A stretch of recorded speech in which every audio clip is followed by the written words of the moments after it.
როდის იქნება უფრო სამართლიანი ნაფიცმსაჯული?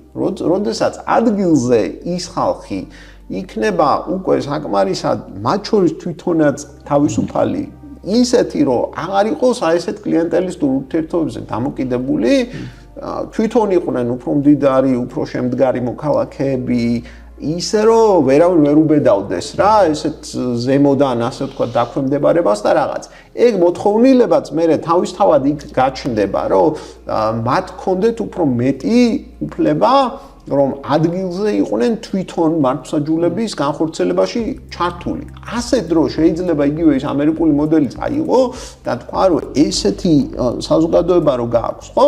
შეგიძლია პირობითად სადღაც დაუშვა და ვიღაც ადგილებზე თვითმმართველობის ფარგლებში ოღონდ ეგეთ და ფედერალიზმის ფარგლებში ვიღაცები მოითხოვონ რომ მოდი აი ჩემ ადგილზე მე ვწდი და ვიღაც მოსამართლეების ადგილზე ავირჩევ კიდეც. ოღონდ ეხა რო თქვა რომ მოდი მე ცენტრალიზებულად ისე დავაწესებ რომ ყველა მაირჩიოს მოსამართლე, მაშინ რაჭაში გეყოლება შენ გოჩა ენუქიძის მიერ ნაყიდი ისეთივე მოსამართლე, როგორც გოჩა ენუქიძე იყო მაჟორიტარი, ან ზორ ბოლქვაძე იყო იმაში, რა ქვია, აჭარაში, ან ასე შემდეგ.